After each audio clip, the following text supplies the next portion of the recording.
Olá, eu sou Ana Lu e este é mais um TV Neafra. Hoje nós vamos falar sobre a nossa homenageada do mês de outubro, a escritora Carolina Maria de Jesus. Então, bora comigo?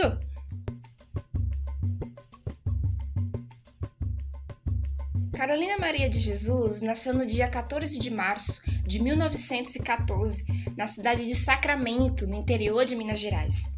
Sua mãe trabalhava como lavandeira em algumas casas das principais famílias da região. Uma dessas famílias se ofereceu para pagar os estudos de Carolina, então com 7 anos de idade, num colégio muito importante ali, o Colégio Allan Kardec.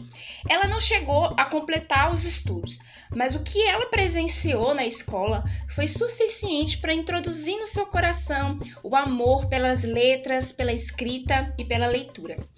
Em 1937, após o falecimento de sua mãe, Carolina ficou numa situação que não lhe dava tantas opções a não ser migrar para São Paulo, uma cidade que crescia numa velocidade impressionante. Sozinha e grávida, ela inicia sua vida na favela do Canindé, que ficava à margem esquerda do rio Tietê. Hoje, no cenário contemporâneo da cidade de São Paulo, naquele alvoroço de carros, muitas pessoas nem imaginam que naquele local chegou a ter mais de 300 barracos e abrigar mais de 50 mil famílias. Para sustentar sua família, Carolina trabalhava como doméstica ou como lavandeira em algumas casas de classe média ali em São Paulo. Porém, o ofício que acabou sendo a sua maior fonte de renda foi de catadora de papel, plástico, metal e outros materiais que podiam ser recicláveis. Muitas vezes, nessas coletas, ela acabava encontrando cadernos, livros que ela pegava para si, como uma boa devoradora de leitura. A escrita, para ela, acabou sendo uma das válvulas de escape para sua situação de vulnerabilidade. Uma certa vez, ela disse isso. Quando eu não tinha nada o que comer, em vez de xingar, eu escrevia. Tem pessoas que, quando estão nervosas, xingam ou pensam na morte como solução. Eu escrevi o meu diário. No seu diário, ela descreveu o seu cotidiano dentro da favela, o que ela via e passava por ser catadora e também as dificuldades em ser mãe tendo tão pouco. Sua escrita é forte e muitas vezes é como se você estivesse do lado dela enquanto ela escrevia dentro do seu barraco de madeira.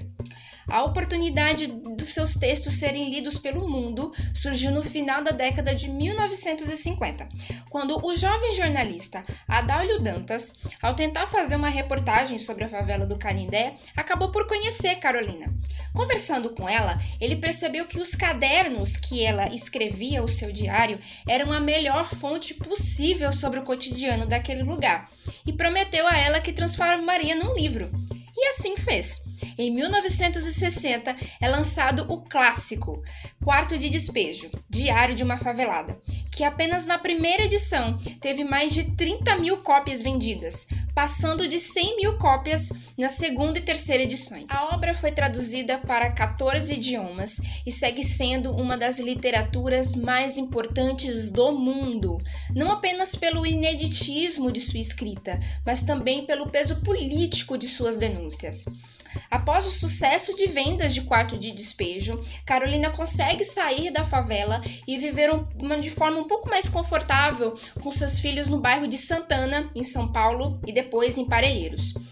Existem controvérsias sobre o quanto de fato Carolina conseguia receber com a venda de seus livros, muitos alegando que ela recebia muito abaixo do que Carolina ainda lançou outros livros em vida, como Casa de Alvenaria, em 1961, e Pedaços de Fome e Provérbios, ambos em 1963. Na verdade, a obra de Carolina é gigantesca e segue inexplorada, o que vem mudando aos poucos, conforme vem aumentando o interesse do meio acadêmico e do mercado editorial. Além dos seus diários, ela também escrevia poemas, letras de samba, marchas de carnaval, romances, escritos avulsos e muito mais. Muito dessa produção literária segue protegida no acervo de escritores mineiros pela Universidade Federal de Minas Gerais, o Instituto Moreira Salles e a Biblioteca Nacional. Ela faleceu em sua casa em Parelheiros no dia 13 de fevereiro de 1977, em decorrência dos seus problemas com asma.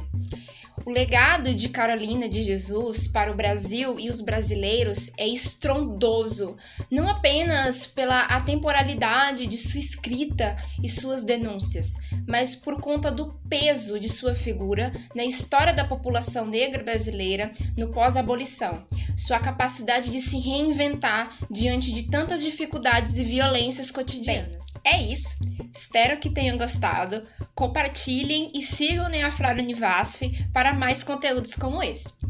Para finalizar, eu quero deixar com vocês apenas mais uma citação inspiradora da nossa homenageada. Eu era revoltada, não acreditava em ninguém. Odiava os políticos e os patrões, porque o meu sonho era escrever e o pobre não poder ter ideal nobre. Eu sabia que ia angariar inimigos porque ninguém está habituado a esse tipo de literatura. Seja o que Deus quiser, eu escrevi a realidade.